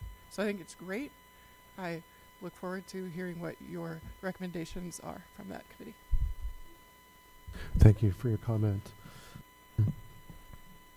Moving on to item D, update on the establishment of a training module for newly onboarded surveillance advisory board members. I believe this is a matter for Secretary. Thank you, Chair. So this is just basically a draft that we put together. It's definitely going to take us some time to develop it, but we wanted to bring this draft to you today just to have you take a look at it, give us any recommendations you may see with the draft that you'd like to get changed to. I also want to say that there's quite a bit of information on our Vallejo PD's website under the SAB section. There's ordinances in there, policies, technologies all in there. It's kind of centralized. We could use a combination of that in this draft as well to formalize something, but definitely will take some staff time to kind of create this and implement it. But this is kind of the first draft I wanted to bring forward to you guys. Thank you, Secretary. Any questions or comments from the board about the draft? I have a comment, Chair. So I just want the board to realize that in order, staff is supportive of doing this, but it is a commitment of staff resources and will take a significant amount of time to do. And staff won't be able to do it until and unless the city manager gives a green light to do it. So it's ultimately up to the city manager to be willing to allocate the resources to make it happen for you.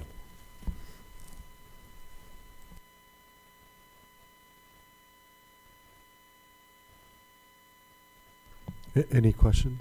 My Commissioner Stewart? only addition to this would be underneath where it mentioned Module 2 in legal and policy framework would just be to include federal laws. I'll just keep it simple. But, you know, things like judicial warrants, including items such as the Patriot Act, which have its own issues, like subpoenas where the city is compelled to give over information. Because I think I don't want us to, and maybe not the board, but the community at large, to just think that, hey, you know, we have policies here, we're covered, where there are also items where the city is also compelled to give information, similar to phone records, where if there's a national security letter, your carrier is compelled to give over the records. But I think, you know, if this is going to be a piece of education, I think those things that are sort of overarching and almost have a supremacy clause would be important to add as well. Noted. Commissioner Bross? I think I would love to have sort of a robust training program. This is scheduled for, the draft is scheduled for 10 hours. Acknowledging that that's a huge use of resources for staff to put together. When I was originally thinking about this idea and training for new board members, my thought was more along the lines of providing a set of resources rather than providing a timed series of trainings. So for example, board roles and governance, we do have a training with respect to that already in the Brown Act, which is necessary. You know, even if we all come with some sort of expertise in general surveillance area, many of us do not come with training in the Brown Act. So that is helpful, and we need training on that. But, for instance, surveillance technologies, I don't know that it's worth staff time or VPD time, for that matter, to train people up on surveillance technologies when we could simply have a website that lists the technology and provide 5 resources to learn about that technology. Similarly, privacy policy review and data governance, that's quite a bit to learn in 2 hours, so I don't even know if it's worth attempting that. And finally, what I don't see here, and perhaps it's in a section I just haven't read all the way through, is more providing resources like these are the VPD policies that apply to these different surveillance technologies. It might be in here. It's actually already on our SAB website. Excellent. So that sort of resource is, I think, great for new board members to look at, have everything in one place, and the only real training I would recommend would be the Brown Act and governance and board governance training. I could send you guys a link to take a look at it and then send me back whatever information you see that you want to add or to the site. And I think that would be worthwhile, but I'm open to discussion about it because I think this has, in my mind, as I'm thinking through it now, become more than what I had originally imagined, and I don't want to put that much burden when perhaps we don't need to. Yeah. But I'm open to other thoughts for other board members. Thank you, Commissioner Bras. I also agree with you. The surveillance technology session, privacy policy, data governance, and the case studies, council recommendations, I think that could be removed because it's just going to require so much staff resourcing for that, and it's, I don't want to say dubious as to like the value, but I mean, these topics are super broad, and you know, I mean, I think what we're doing right now in sharing relevant articles is like self-education. So I would also recommend that we stick to board roles, governance, legal framework for for training for new board members onboarding, not only for our commission but frankly any commission. So maybe that could be a time savings. Maybe to the extent that topics could be generalizable for all commissions, maybe just one training for everyone, for all of the newly appointed board members for any commission might be a better use of our time. That's pretty much the way it is with the Brown Act and the standard stuff. Yeah. Where we do customize is where what the board's role is and the powers and authority of the board.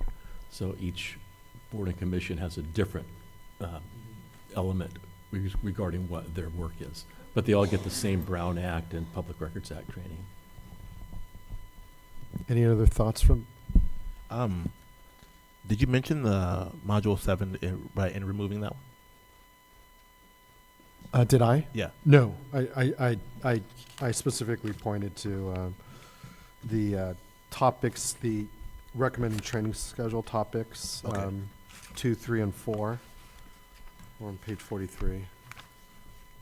Okay. No. Basically echoing what Commissioner Bras says in terms of No. Okay. Now that prioritizing just the. I'll hold my question for another time. Thank you. Any other questions, comments?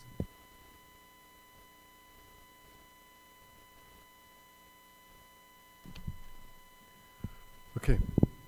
Moving on to our final action calendar item, E, update concerning the establishment of a public-facing flock audit analytic webpage. I believe it's Secretary, it's you? I don't have much on this. I missed the last couple meetings, so I know this was just part of the agenda that you guys asked to move forward. We'd have to do definitely research and figure this out if this is even possible. Thank you. Lieutenant Catham, I think, may have some Okay. recommendations. While he's walking up, Commissioner Bras, I'll add that we have discussed this a little bit in the ad hoc committee for the audit plan, and there is, I think, a desire by everybody involved in drafting the plan to have some sort of public-facing reporting. So it may be that taking out the flock audit webpage and making its own item may be a little premature, since I think we'll have every audit sort of covered in some way in a public manner. Yeah, I was just going to say we did discuss this at the last ad hoc meeting, and Captain Bautista has some ideas on how and where and what he would like to post. I think it does deserve some further discussion, but yeah, I don't disagree with that. It sounds like a good idea. Thank you, Lieutenant. Any other comments, questions on this item? Yes, public comment. Go ahead.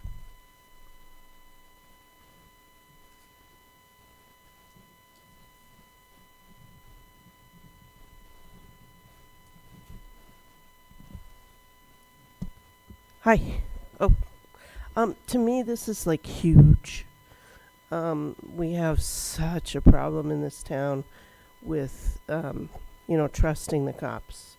We want there to be police. We want to be safe. But there's such a need for transparency. So as much as you can get out there, the better. And I know there's privacy, obviously, so redact everything. But how many searches or, the bit where we take out the, certain columns and just get some numbers. But the more we can put out to the public, the better, is my feeling. That is huge. So try really hard to get this one done. Thank you for your comment. I have a question for council.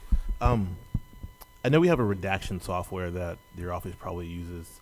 How easy is it to, let's say, if PD just downloads a dump of flock data, for you to put that in that system and then just to redact what's sensitive information? So that wouldn't be us. That would be PD doing that work.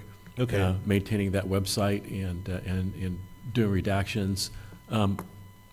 Normally, what would have to be redacted in those situations would be, for example, if we had the name of a suspect, we would probably redact that. Or the license plate number itself. That might be something we'd want to redact.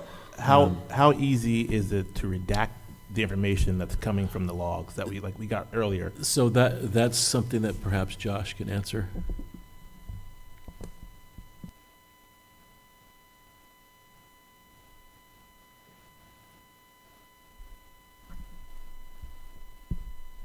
So in the presentation, we had some spreadsheets. Yeah. Those were redacted. So of your 5,000 Excel lines, right?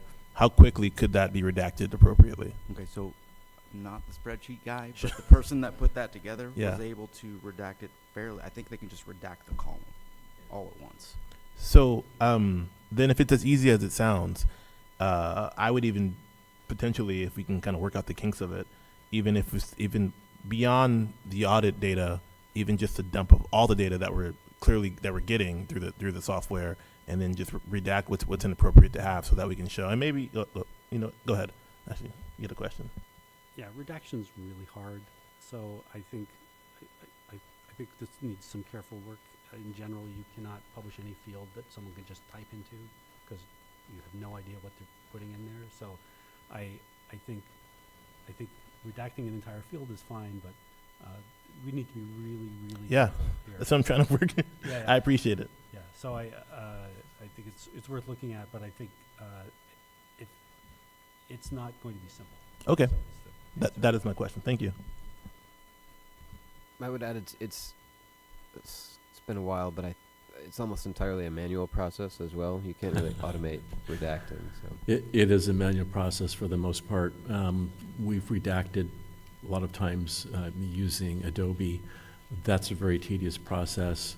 We have an online system that we use for redacting Public Records Act requests, redacting personal information out of there. That's tedious. So there's no way not to make it tedious. We've tried some of the AI systems, and they just don't work right. They redact stuff you don't want redacted, or they miss stuff that you do want redacted. So it is something that requires human input on almost everything. So Well, thank you all for that education. I really appreciate it.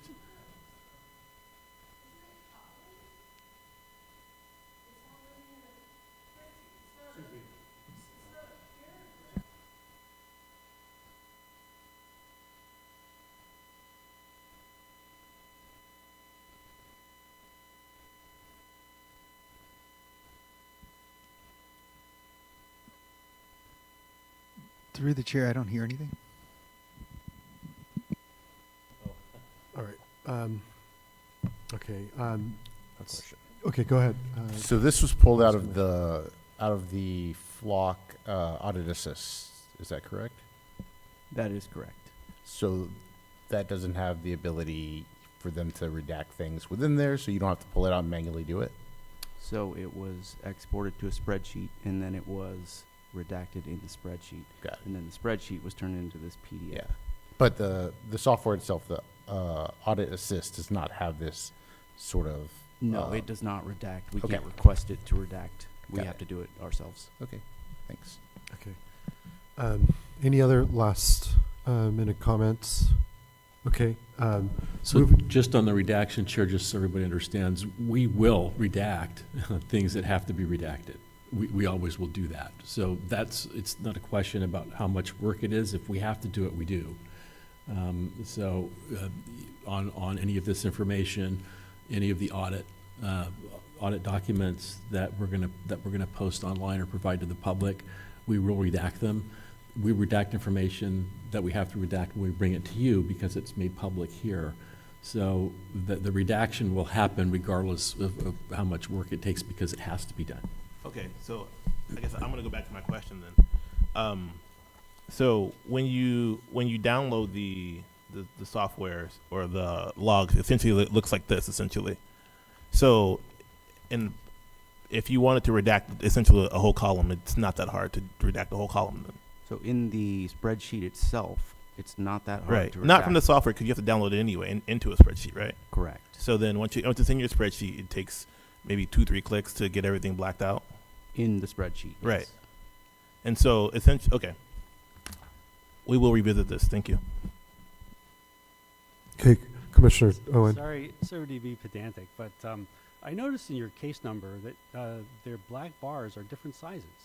So, for example, most of them are long enough that they would cover your two number year dash 4 number case number, but some of them are too short for that. So I can infer from this redacted information that some of these case numbers are not valid. And I'm not asking you this because I want you to justify it. I'm just pointing out that redaction is hard, right? And I think the idea that it's easy is we just got to not fall into that trap. To be fair, Yeah. I didn't redact it, so. Fair. But no, and are you looking at the Flock Audit Assist? I am. Okay. Yeah. So, anyways, Yeah, and I'm so not it- asking you to respond to this question. I'm really just making a point. Yeah, That- to be fair, I don't even know what the redaction was, so I don't know what was in that field because it's already redacted and I can't tell see you it what right it's now. not. It's not a case number. Okay. Board Member Owen, I can attest to it being difficult to do because I've had to do it on 30 or 40,000 emails at one time. It's not fun and it's really time consuming, but we will do it. There's not a choice. So I think this discussion is valuable in the sense of for the board and the members of the community to understand that redaction is difficult, and therefore, if we propose any exercise in posting reports publicly, that would involve a lot of human hours and a lot of effort and time. So, well, thank you for the education there. Moving on to our future agenda items, would anyone want to propose any future agenda topics? Yes. So one of the things that Captain Batista reported back on from Flock was that in order to get the ISO certification audit reports, we need to sign an NDA. So we're here again, struggling to do a proper security audit of these vendors because of this NDA requirement. And last time we discussed this, there was concern that we cannot, in good faith, sign an NDA. But I would like to have a more extensive conversation on this topic. So I would like to agendize a discussion about how we can do a security audit on this technology, given that restraint, and whether there's some way around it, or whether we can sign an NDA in some circumstances. So I'd like to add this as an agenda item. Second.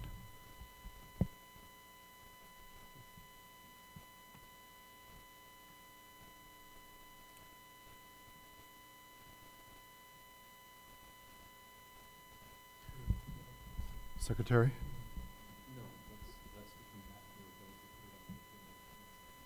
Okay. Great, thank you. Okay. Any other thoughts on Commissioner Owen's proposal, or any other additional future agenda item? I'll tell you just very quickly on your proposal, what's preventing it is something called the Public Records Act. When you sign an NDA, that's a public record. I can't make Flock's trade secrets a secret under the Public Records Act all the time. Sometimes, yes, it depends on what it is, but sometimes they consider something a secret that's really not a secret. So when you're talking to a company, they don't want you to disclose anything, but I have to. If I have their documents in my hand, they now are public records. That's the issue. It's not whether or not we can sign an NDA. We could, but it's meaningless because of the Public Records Act. Right, no, I understand that. I guess it would be very helpful to have that legal explanation in writing, so we can discuss it, because. Okay, I think I did that in an email before, but I'm happy to provide it. Thank you. The chair, is this an item that the public can speak on? No, it's not. It's for future agenda. Okay, I'm just curious Yeah. because a member of the public raised their hand on Zoom. Right. Thank you. I would second the need for a further discussion, and just to prevent any misunderstandings, we did receive your email the last time, but I didn't find it particularly enlightening.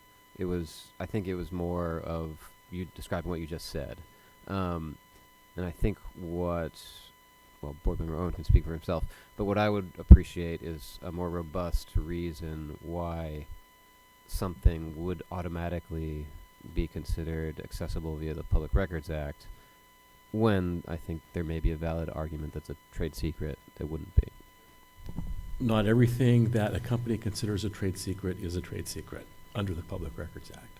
So that it would be sort of an analysis you would have to do if it were On every single document that I receive. But if I have a document in my possession, it's automatically a public record.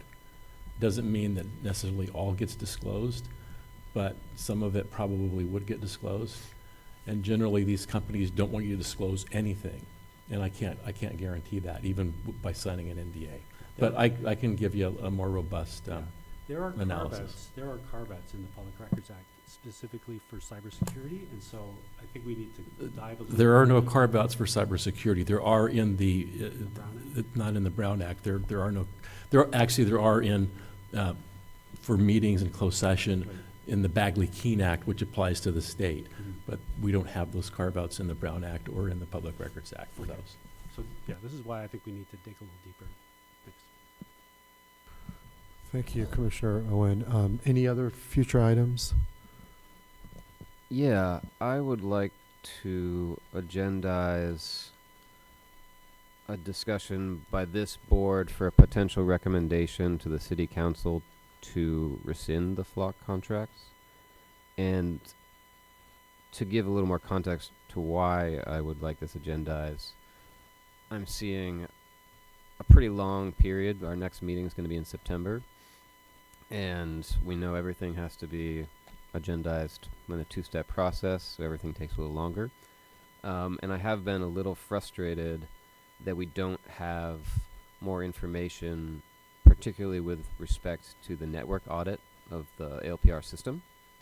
And we have seen city after city around us do that audit, find out that their ALPR system has been accessed by parties external to California, perhaps in violation of state law, and we still don't know and don't have a good insight into whether that's happened here. So I really want to push VPD to get that information so we can make an analysis and decision whether we should be making a similar action as all our surrounding communities. And we just saw LAPD take the flock system away. So it's not that I'm making a decision one way or another, or that I've decided how to vote on such a thing, even if it were to be agendized. But I think we have to start the process now because it's going to be October before we even get to act on it. Thank you. I'm going to second that motion. That you don't need a motion for that. That's Oh, yeah, that's right, that's the right. first step. Sorry. So we'll bring it back at the next meeting, just to add a piece of information for the board so that you're aware. The city council has also asked staff to bring the issue of the flock system before you and the POAC jointly at some point. So we're in the process of trying to figure out how to make that work. Since there are 14 of you, it's a little more difficult to find space to do the meeting and to get everybody on the same calendar. So we're working on that. And a question for you: Would it facilitate? Would it facilitate that process if, for instance, the chair and vice chair of each commission connect to determine, what the joint work should involve and joint. I don't know whether it will facilitate or not, but it certainly wouldn't hurt things. Right. And you Okay. can certainly reach out to the chair of POAC anytime you choose to. Thank you, City Attorney. I just wanted to make sure that there's no prohibition, for that kind of, inter-commission fraternization. Okay, thank you. So that's what I'll propose that we do, and then we can provide a report to the SAB, hopefully next time at our September board meeting. Any other items? I just have a question. Was that information that we should have known for this meeting? You mean about the joint meeting? That the city council was considering, like what they were considering, and that there was potentially a joint meeting that we were gonna be a part of? Staff would make it known to everybody once we figure out how to do it. And that's the process that we're in right now, is figuring out how we're gonna make it work. Got it. Thank you. Yeah. Okay, I think we could adjourn now. Thank you. Thank you, everyone.